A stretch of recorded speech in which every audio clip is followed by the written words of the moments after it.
પગમાં તકલીફ થઈ જાય અને આ બતક જેવા પગ થઈ જાય, બતક જેવી ચાલ થઈ જાય, પછી તો એ ક્યારે ઠીક ના થાય ને. અરે હોય કંઈ બતક જેવી ચાલ થઈ જાય પછી પણ બંને પગ એકદમ સરસ થઈ શકે છે અને મસ્ત ચાલતા થઈ જાય. ચાલવાની તકલીફ થઈ ગઈ હોય તો ભલે કેટલા બી ઓપરેશન કરાવીએ, ગરબા તો નહીં જ કરી શકે ને. ચોક્કસ ગરબા કરી શકે અને ખાલી નવરાત્રીમાં જ નહીં, લગ્ન પ્રસંગમાં પણ મસ્ત ગરબા કરતા થઈ જાય. ચલો ગરબા તો થઈ શકે, પણ અગર વજન વધારે છે અને બિલકુલ ચલાતું જ નથી તો પછી એ ક્યારે ઠીક નહીં થઈ શકે ને. ખૂબ જ વજન વધારે હોય, વોકર ડિપેન્ડન્ટ હોય અને પછી પણ બંને પગના રિપ્લેસમેન્ટ કરીને એ એકદમ સરસ ચાલતા થઈ ગયેલા એવા પેશન્ટ છે અમારા. ચલો એ બધું તો ઠીક છે, પણ 70-75 ની ઉંમર થઈ ગઈ, એના પછી ચાલવાની જે તકલીફો છે એ તો ક્યારેય દૂર નહીં થઈ શકે ને. 75 વર્ષના અમારા એક પેશન્ટ ધીરુભાઈ જે સાવ સ્લો ચાલતા હતા, એમને અમે ની રિપ્લેસમેન્ટ કર્યા પછી લોકલમાંથી શતાબ્દી એક્સપ્રેસ જેવા બનાવી દીધા. ચલો ચાલી તો શકે છે, પણ એ થોડા સમય માટે જ ને. હરવાનું ફરવાનું ઓછું તો થઈ જ જશે ને બધા દર્દીઓનું ની રિપ્લેસમેન્ટ પછી. ની રિપ્લેસમેન્ટ પછી તો એકદમ સુસ્તીમાંથી સ્ફૂર્તિ તરફ આવી જાય અને પાલટાણાની જાત્રા કરતા થઈ જાય. ચલો હરવા ફરવાનું સમજી લીધું, ચાલવાનું સમજી લીધું, પણ વાહનો તો નહીં જ ચલાવી શકે ને. ગુંજ વાહનની ક્યાં વાત કરો છો? અમારા પેશન્ટ જે છે એ પહેલા કંઈ ચાલવામાં પણ ઠેકાણા નહોતા, એ ઓપરેશન પછી બુલેટ ચલાવતા થઈ ગયા. તો પછી સર ની રિપ્લેસમેન્ટ ક્યાં અને કેવી રીતે કરાવવાથી આ બધી તકલીફો દૂર થઈ જાય છે? અને શું ઘૂંટણની બધી તકલીફોમાં ની રિપ્લેસમેન્ટ કરાવવું પડશે? આનો જવાબ તો મારે બહુ ડિટેલમાં જ આપવો પડશે, એ શોર્ટમાં નહીં આપી શકાય.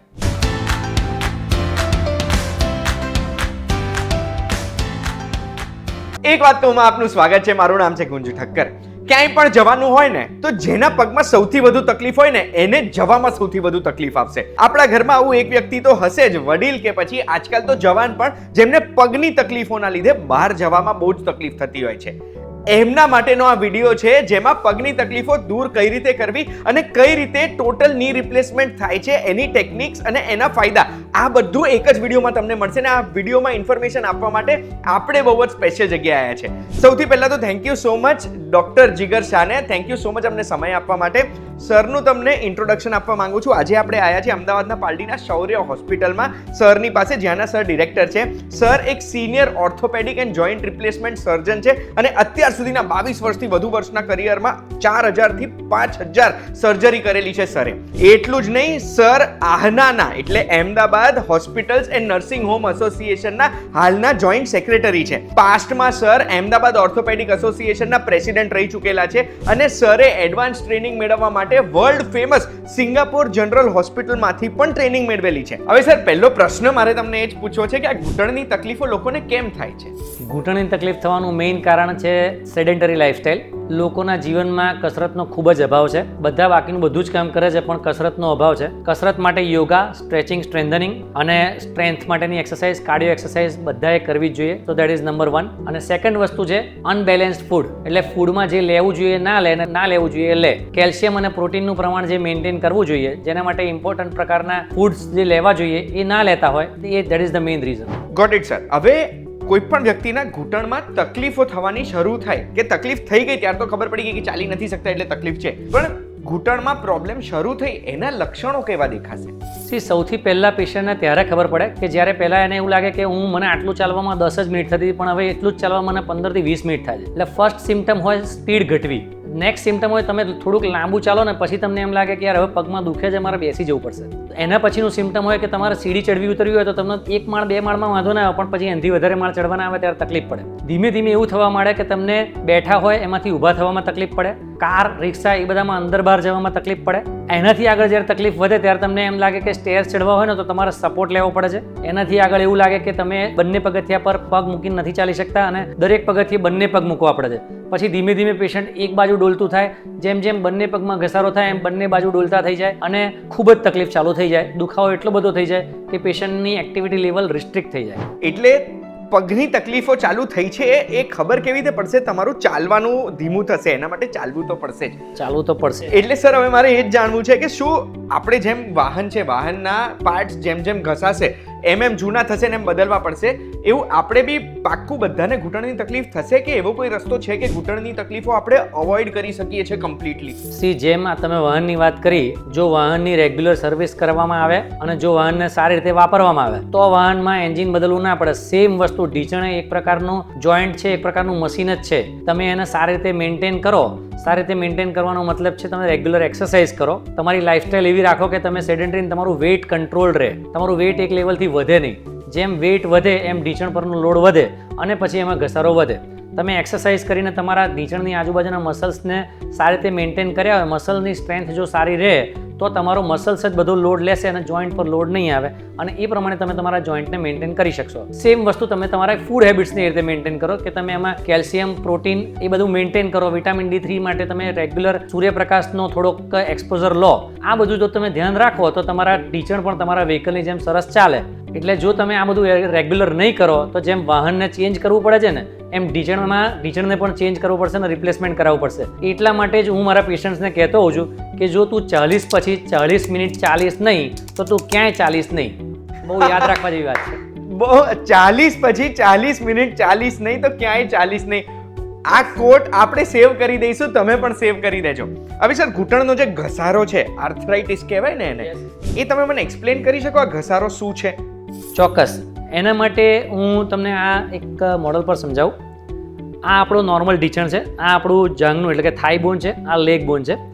આ બે હાડકાની વચ્ચે આ રીતની ગાદી રહેલી હોય છે અને એની આજુબાજુમાં સાયનોવિયલ ફ્લુઇડ એટલે એક ચિકાસવાળું પ્રવાહી હોય છે.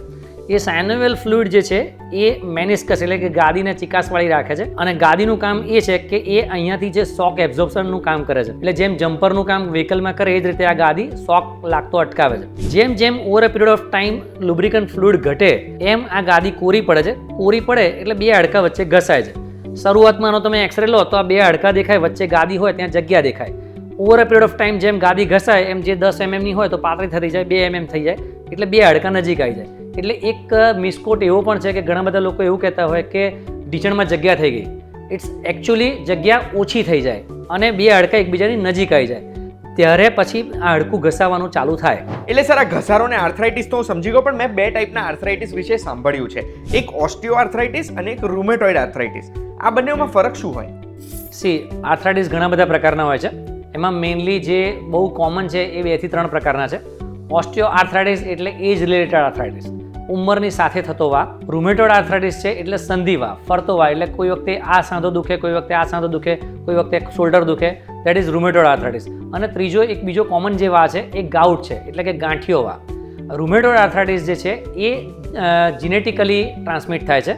It's an autoimmune disease, એટલે જો તમારા પેરેન્ટ્સમાં કે એમાં હોય તો તમને થવાની શક્યતા વધારે હોય છે. અને ઓસ્ટિયો આર્થરાઇટિસ મેઇનલી ઢીંચણમાં થાય છે કારણ કે ઢીંચણ લોડ બેરિંગ જોઇન્ટ છે. જ્યારે રૂમેટોઇડ આર્થરાઇટિસ છે એ ઘણા બધા સાંધામાં થાય છે. હાથના સાંધાઓમાં થાય છે પણ એ એટલો નડતો નથી, પણ તમે જોયું ને તો ઘણા બધાના આંગળીઓ ત્રાંસી થઈ જાય, આ ડિફોર્મ થઈ જાય, એ બધું સંધિવામાં થતું હોય છે. અને સંધિવામાં ઢીંચણના સાંધા લોડ બેરિંગ હોવાના કારણે એ બહુ ઝડપથી ઘસાય છે. સંધિવા 30 થી 50 વર્ષની ફિમેલ્સમાં કોમનલી જોવા મળે છે, જ્યારે ઓસ્ટિયો આર્થરાઇટિસ જે છે એ મોટે ભાગે પહેલાં એવું હતું કે 65-70 વર્ષે જોવા મળતા, હવે તો 45, 50, 55 વર્ષે પણ બહુ જ જોવા મળે છે. તો સર, હવે આર્થરાઇટિસ થાય એટલે તરત ઘૂંટણ બદલાઈ જ દેવો પડે કે આર્થરાઇટિસમાં પણ સ્ટેજ હોય છે અલગ અલગ? એવું બિલકુલ જ ના હોય કે આર્થરાઇટિસ થાય એટલે ની રિપ્લેસમેન્ટ જ કરાવવું પડે. ની રિપ્લેસમેન્ટ તો ગ્રેડ 4માં હોય. એટલે ગ્રેડ 4 હોય તો આપણે ગ્રેડ સમજી લઈએ. સમજો કે મેં તમને પહેલાં હમણાં કીધું કે આ નોર્મલ સાંધો છે, જેમાં તમે જોઈ શકો સાંધાની સપાટી એકદમ લીસી છે, એકદમ નોર્મલ છે. Over a period of time જેમ જેમ આર્થરાઇટિસ થાય એટલે ગ્રેડ 1માં પેશન્ટને ચાલવાની સ્પીડ ઘટે. પણ એ વખતે જ્યારે તમે જો એક્સરે લો ને તો એક્સરે તો ઓલમોસ્ટ નોર્મલ જેવો જ દેખાય, પણ પેશન્ટને એવું લાગવા માંડે કે મને હવે કોઈ વાર પેઇન થાય છે. દેટ ઇઝ ગ્રેડ 1, જ્યારે એક્સરે ઓલમોસ્ટ નોર્મલ હોય. ગ્રેડ 2માં એવું થાય કે આ ગાદી ઘસાતી જાય એટલે તમે એક્સરે લો ને ત્યારે જગ્યા ઓછી થઈ ગઈ હોય અને પેશન્ટને પેઇનનો અહેસાસ થોડો વધારે થાય. ઢીંચણના અંદરના ભાગમાં એમને પેઇન ચાલુ થઈ ગયું હોય, સીડી ચડવા ઉતરવામાં એમ લાગે કે યાર હવે અમુક વખતે સપોર્ટ લેવો પડે છે. આ બધા ગ્રેડ 2ના સિમ્ટમ્સ છે, જેમાં આ જે હાડકાની સપાટી છે એ થોડી ઘણી અહીંયાથી છોલાઈ ગયેલી હોય. એનાથી આગળ વધે એટલે ગ્રેડ 3માં એવું થાય કે સાંધાની સપાટી ઓલમોસ્ટ ઓછી થઈ જાય અને બે હાડકા એકબીજાને ટચ થવા માંડે એટલે આ તમે જોઈ શકો છો કે ચાંચો જેવું નીકળવા માંડે, જેને અમારી ભાષામાં ઓસ્ટિયોફાઇટ્સ કહેવામાં આવે છે. એટલે જોઈન્ટ સ્પેસ રિડક્શન થાય, ઓસ્ટિયોફાઇટ્સ થાય અને પેશન્ટને એનાથી પણ આગળ તકલીફ લાગવા માંડે કે હવે મારા સ્ટેપ્સ ચડવામાં ખાસી એવી તકલીફ પડે છે, હું થોડુંક પણ વધારે ચાલું એટલે મારા ઢીંચણ થાકી જાય છે અને બેઠા હોય એમાંથી ઊભા થવામાં તકલીફ પડે છે, કારમાં અંદર બહાર જવામાં તકલીફ પડે છે. આ બધા ગ્રેડ 3ના સિમ્ટમ્સ છે. અને એનાથી જ્યારે વધારે તકલીફ થાય ત્યારે આખો 3 કમ્પાર્ટમેન્ટલ આર્થરાઇટિસ થઈ જાય, એટલે બંને બાજુ ઘસાઈ જાય, ખૂબ જ ઓસ્ટિયોફાઇટ્સ નીકળી ગયા હોય. ઘણા બધા કેસમાં સાંધો ખસવા માંડે અને પેશન્ટને એટલું બધું એવું થવા માંડે કે હવે મને ક્યાંય જવાની મજા નથી આવતી. પેશન્ટ સોશિયલ અટેન્ડન્સ હોય એમાંથી એમ થાય કે ભાઈ મારે નથી આવવું. ક્યાંય મોલમાં જવાનું તો એને એમ થાય કે ત્યાં તો બધું ઊભું રહેવું પડશે એટલે મારે નથી આવવું. ક્યાંય પણ યાત્રા પ્રવાસમાં કે એમાં પણ એમને એમ થવા માંડે કે યાર હવે મારું કામ નહીં. ધીમે ધીમે એવું થવા માંડે કે એ લોકોની જોડે જવાનું બંધ કરી દે, ધીમે ધીમે એમના રિલેટિવ્સ હોય ને એમને લઈ જવાનું બંધ કરી દે, કારણ કે એમના લીધે સમય બગડે બહુ. એટલે આ બધા હું એવું કહું કે ગ્રેડ 4 ઓસ્ટિયોઆર્થરાઇટિસ જે છે ને એ સોશિયલ પ્રોબ્લેમ પણ છે, અને then it hurts the mental psychology of the patient as well, કે પેશન્ટને એમ થવા માંડે કે હવે હું હોમ બાઉન્ડ થઈ ગયો છું. તો પછી સર આ જે અલગ અલગ ગ્રેડના આર્થરાઇટિસ છે એમાં કયા સમયે કઈ ટ્રીટમેન્ટ કામ કરે?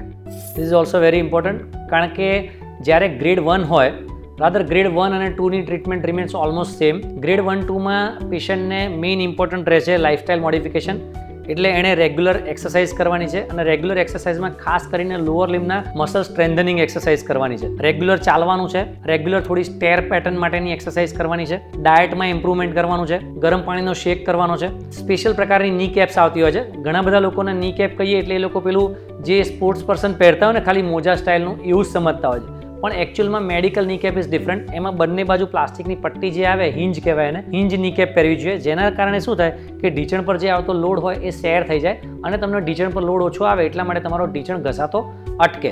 એટલે કસરત, શેક, મોજા અને ચોક્કસ પ્રકારના લોકલ એપ્લિકેશન્સના ઓઇલ કે ટ્યુબ્સ એ પણ લગાવી શકાય, અને સિમ્પલ મેડિસિન્સનો રોલ. ઘણા બધાને એમ થાય કે તો અમારે પેઇન કિલર લેવાનું ચાલુ કરી દેવાનું. ઇટ્સ નોટ પેઇન કિલર, એ બધી એન્ટી ઇન્ફ્લેમેટરી મેડિસિન્સ હોય, એ શરૂઆતના સ્ટેજ માટે લેવી પડે. જ્યારે ઢીંચણનો અંદરનો સોજો હોય એ સોજો ઘટાડવા માટે એવી દવા પણ લેવી જોઈએ, જે ધીમે ધીમે કરતાં કસરતનું પ્રમાણ વધતું જાય અને દવાનું પ્રમાણ ઘટતું જાય, દવા 0 થઈ જાય, કસરતનું લેવલ નેક્સ્ટ લેવલ પર પહોંચી જાય. આ વાત થઈ ગ્રેડ 1 અને 2ની. હવે ગ્રેડ 3ની વાત કરીએ કે જ્યારે પેશન્ટની તકલીફ થોડી વધી હોય, એને એવું થવા માંડે કે મને બેઠા પછી ઊભા થવામાં તકલીફ પડે છે, સીડી ચડવા ઉતરવામાં પણ થોડી તકલીફ ચાલુ થઈ ગઈ છે, એક્સરેમાં પણ થોડા ચેન્જીસ ચાલુ થઈ ગયા હોય, પણ હજુ એ લેવલ સુધી ન હોય કે જેને રિપ્લેસમેન્ટની જરૂર પડે. This is actually grade 3. આ પેશન્ટ્સ મેક્સિમલી કન્ફ્યુઝડ હોય છે. આ સ્ટેજ માટે અત્યારે લેટેસ્ટ ટેકનોલોજીસ જે છે એમાં gel shots are really very important. Gel શોટમાં આપણે શું કરતા હોઈએ છીએ, ઢીંચણમાં જે નોર્મલ સાઇનોવેલ ફ્લુઇડ હતું, જે ચિકાસવાળું પ્રવાહી હતું, જે હાલમાં ઓછું થઈ ગયું છે, એને આપણે બહારથી ઇન્જેક્ટ કરતા હોઈએ છીએ. There are so many companies which are preparing very nice synthetically prepared synovial fluid, જે આપણે એમાં ઇન્જેક્ટ કરતા હોઈએ છીએ. એ હાર્ડલી 2 મિનિટ્સની પ્રોસિજર છે, અને એનાથી ખૂબ સારા પરિણામ મળતા હોય છે. એની ડિટેલમાં પણ આપણે વાત કરીશું કે જેલ શોટ્સમાં શું થતું હોય છે. અને ગ્રેડ 4, જ્યારે સાંધાની સપાટી સાવ એકબીજાને અડી ગઈ હોય, ચાલવામાં અતિશય તકલીફ પડતી હોય, અને મેં કીધું એમ એ હોમ બાઉન્ડ જેવા થઈ ગયા હોય, ત્યારે તમને ડે ટુ ડે લાઈફમાં તમારે રોજ તમને દિવસમાં 4-5 વાર એવું થતું હોય કે યાર મારાથી નથી ચલાતું, ત્યારે that is the ideal stage કે તમારે ની રિપ્લેસમેન્ટ કરી દેવું જોઈએ. ની રિપ્લેસમેન્ટ છેલ્લા 50 વર્ષની મારી દ્રષ્ટિએ સૌથી સારામાં સારી શોધ છે.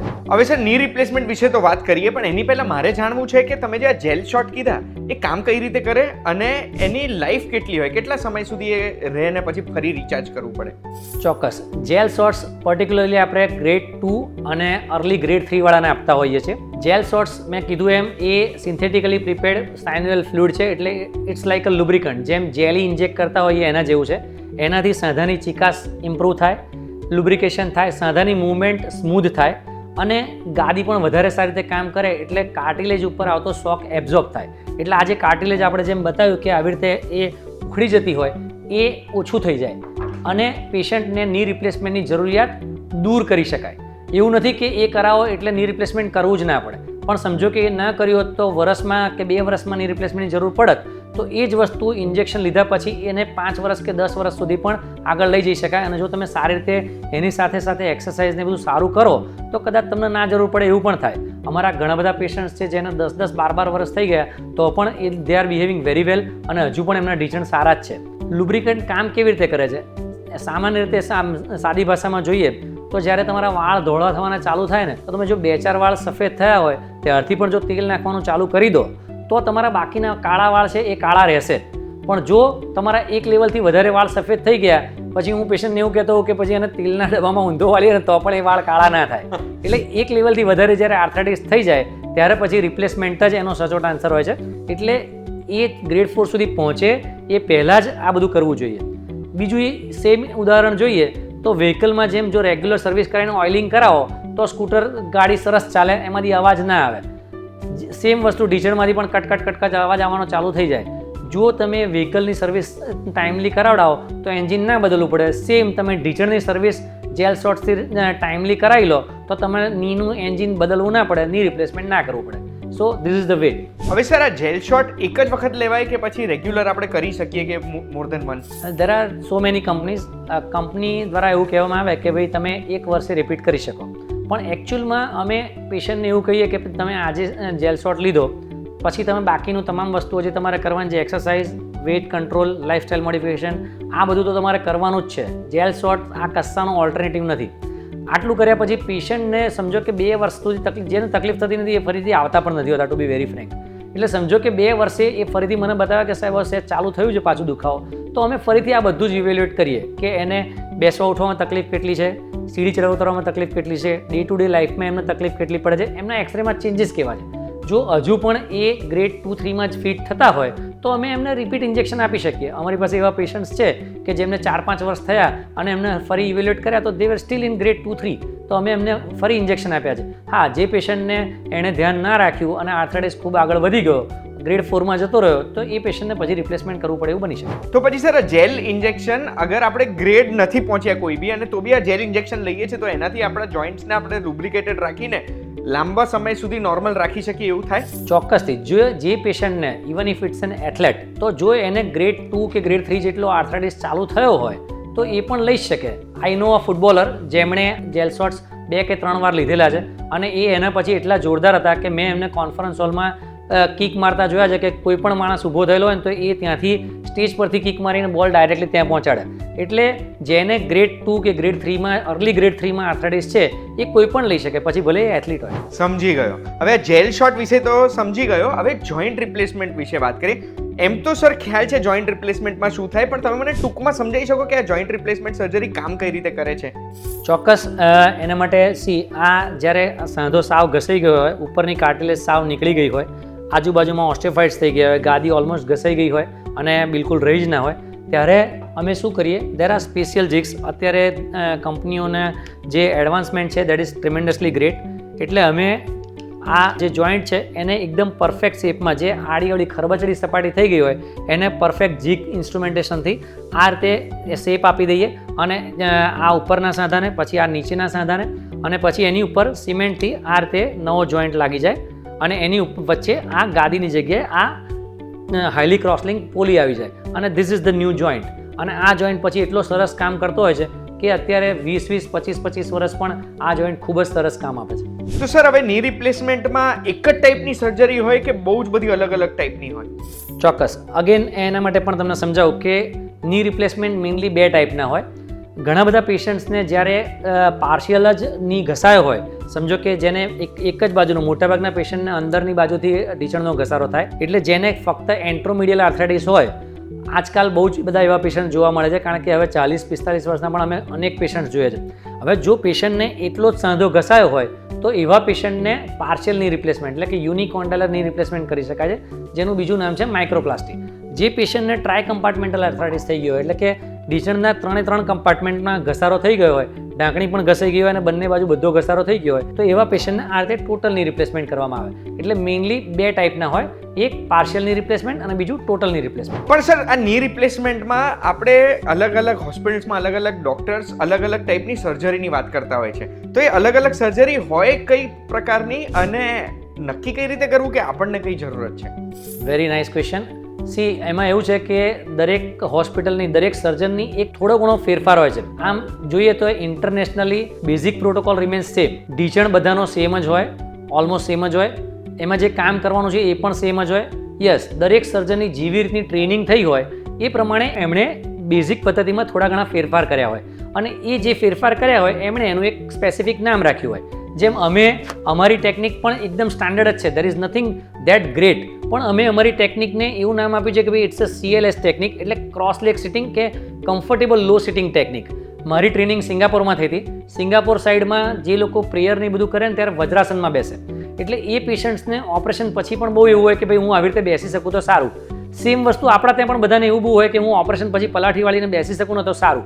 એટલા માટે અમે અમારી ટેકનિક એ જ રીતે ડેવલપ કરી અમે ઓપરેશન ટેબલ પર જ એવું રાખીએ કે જેથી કરીને પેશન્ટનો પગ પૂરેપૂરો વળતો હોય અને પૂરેપૂરો સીધો હોય થતો હોય એવો અમે વિડીયો પણ ઓન ટેબલ લઈ લેતા હોઈએ છીએ કે જેથી કરીને પેશન્ટને એટલો કોન્ફિડન્સ રહે કે ના હવે મારો પગ પૂરો વળે છે અને એ પાછળથી એક્સરસાઇઝ કરીને એટલું સરસ પલાઠી વાળીને બેસતા થઈ જાય. એટલે મોરલેસ ટેકનિક રિમેન્સ સેમ. પેશન્ટે નક્કી એ રીતે કરવું જોઈએ કે એમણે ડૉક્ટરને મળવાનું, હોસ્પિટલમાં જવાનું, ડૉક્ટર સાથે વાત કરવાની અને at the end of the discussions if તમને એમ લાગે કે ના આ સાહેબે જે કીધું એ બધું પરફેક્ટ છે, મને અહીં સેટિસ્ફેક્શન લાગે છે, તો દિલ કી સુનો. બાકી તો બધું થોડું ઘણું પ્લસ માઇનસ દરેક માણસની પદ્ધતિમાં રહેવાનું. હવે સર, એક વખત સર્જરી થઈ ગઈ છે ની રિપ્લેસમેન્ટની, એના પછી રિકવરી ટાઈમ આમ નોર્મલસી આવતા કેટલો સમય લાગશે? પલાઠી ક્યારે વારી શકાશે?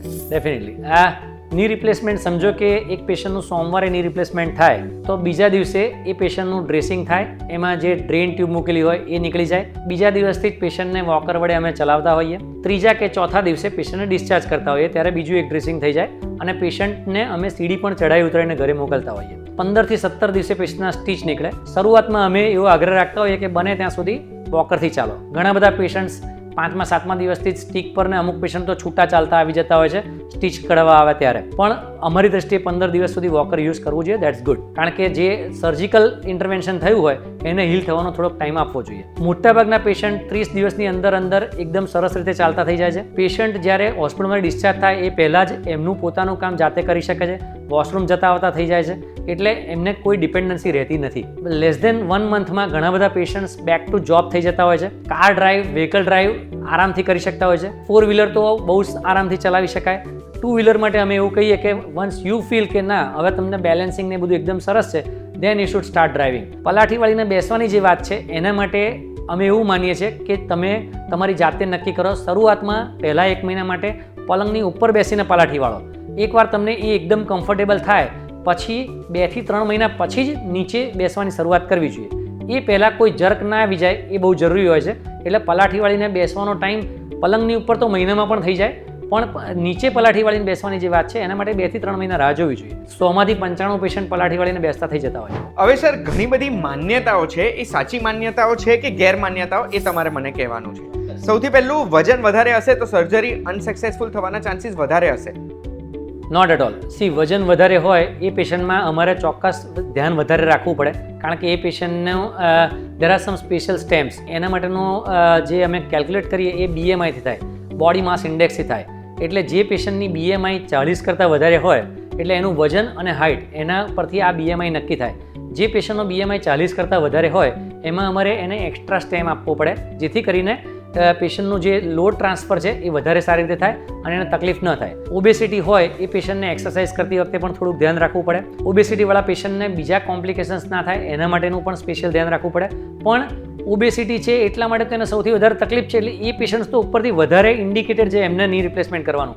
એમને ના કરીએ તો બિલકુલ ના ચાલે. પછી પગ બહુ વળેલા હોય એમના વાંધો આવે?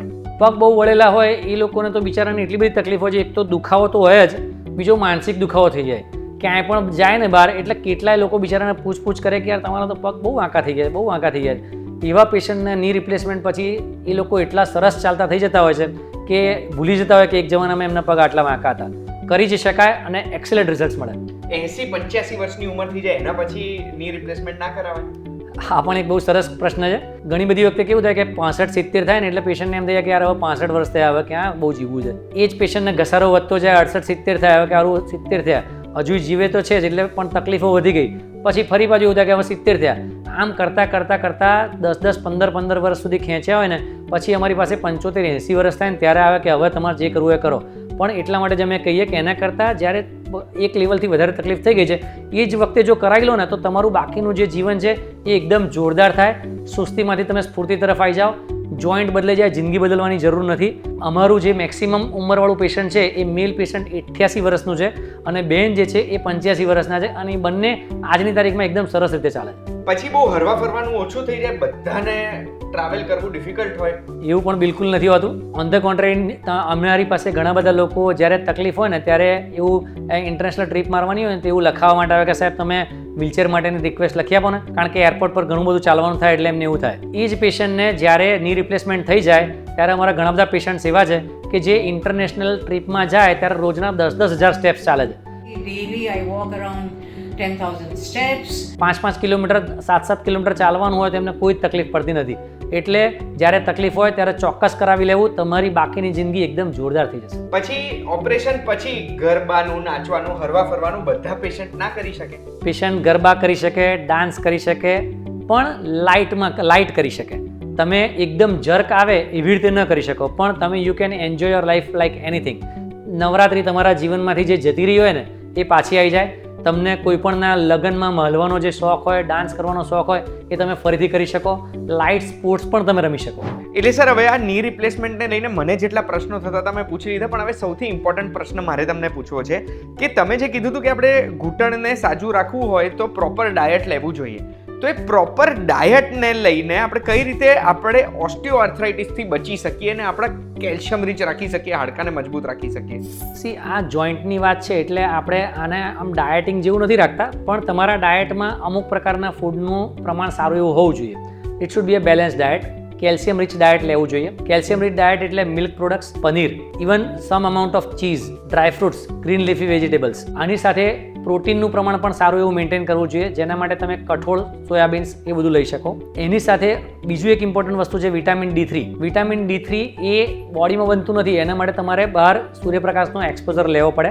જે લોકોને ખરેખર બહુ જેવું લાગતું હોય એ લોકો એમના લેવલ્સ કરાવી શકે, અને જો એ બહુ જ ઓછા આવે તો તેના સ્પેશિયલ સેચેટ્સ અવેલેબલ હોય છે, એ વિટામિન D3 ના સેચેટ્સ પણ લેવા જોઈએ. આ ફૂડ હેબિટ સારી હોવા સાથે પણ તમારે એક્સરસાઇઝ કરો તો જ તમારો કેલ્શિયમનો બોન સ્ટોક મેન્ટેન થાય. એટલે એક્સરસાઇઝ એ પણ એનો જ એક પાર્ટ છે. એટલે સારું ડાયટ અને સારી એક્સરસાઇઝ, આ બે વસ્તુ તમે જો સારું કરો તો તમને ઓસ્ટિયોઆર્થરાઇટિસ થવાની સંભાવના ખૂબ ઘટી જાય. Challenge accepted. હું આજથી પ્રોપર ડાયટ ફોલો કરીશ, એક્સરસાઇઝ કરીશ. આ બધું ઓસ્ટિયોઆર્થરાઇટિસને બધું આપણને જોઈતું નથી.